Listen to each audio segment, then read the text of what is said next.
5:39 right now. A Harris County man's facing multiple counts of sexual crimes against children. 35-year-old Hernan Duarte has been booked into the Montgomery County Jail. He is charged with 3 counts of sexual assault of a child and then 1 count of indecency with a child. Detectives say that Duarte met up with girls in the Woodlands and other counties using social media apps. Deputies say he was busted after he arranged a meetup with an undercover detective.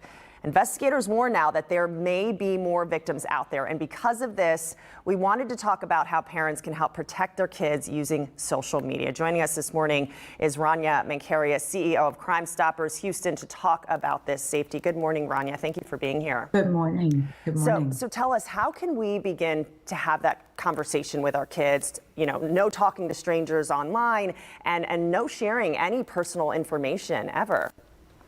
The hard part is our kids don't recognize that these individuals are in fact strangers. So the best thing we need to do is raise a generation of gatekeepers, kids who understand the dangers because they've seen the stories. This story right here should be shared across dinner tables in Houston and Harris County today. It's not a conversation we want to have, but we must, so that kids can see that not everybody that slides into your DM, not everybody that asks to be a friend or follows you or praises you or starts talking to you is actually a good friend or a good person or has your best interests at heart. These are really important conversations. Yeah, so step 1, Rania, is to have that conversation. Where do we go from there? Are we talking about software, hardware, monitoring that activity? What's the next step? The next step is to realize that this type of activity can happen to any one of our children, that it can happen on any platform. I talk to parents all the time that say, well, I'm really glad my kids are not on the big, TikTok and Instagram. I say, it doesn't matter. Your child can be on a really benign platform as long as they can have access to any stranger. Any type of activity can happen. Understand not just what platforms they're on, but what the capabilities are within that platform, what your child does, how they use the space. Do they send videos? Do they chat? Are they sending photos? What's the engagement? Know if your child is sharing their location, whether it's in their description, their bio. Does it say their age, the year at their school, and maybe where they live? Talk about what information they're sending out there in the world. The reason I focus on that, Owen, is because a lot of us think, well, I'm going to have time limits put on the phone. I'm going to have parental restrictions on the phone. I'm going to make sure my child's account is private and therefore I can rest easy.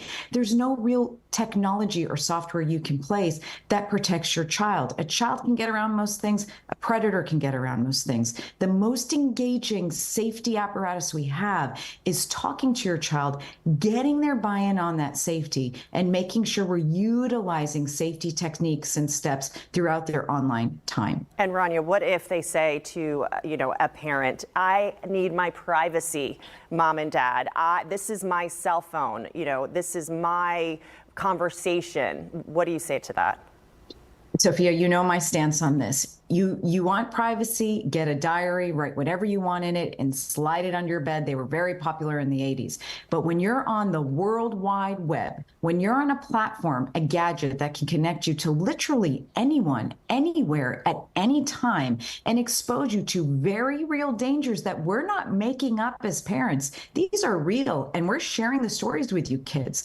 You do not have an expectation of privacy, and we're not going to allow you to run rampant in that space. Now, that conversation evolves over time. When you're giving a child their first interaction with technology, there's zero expectations of privacy. As your children get older, maybe they're just texting their best friends. I'm not going to go in and read those texts, but I am going to monitor their overall online engagement as best I can. And certainly as they get older, you're talking about later in high school, I am going to give them a little bit more leeway. But by then, I've raised them to have their own buy-in and engagement, to be their absolute best gatekeeper. They themselves understand the stakes, and they themselves want to make sure they stay safe. You're starting early, and when you do that, you can really see the results. I mean, nothing's guaranteed, of course, but we got to keep trying. Thank you, Rania, so much. It's always good to talk with you. I hope this helped parents this morning. Good morning. Thank you.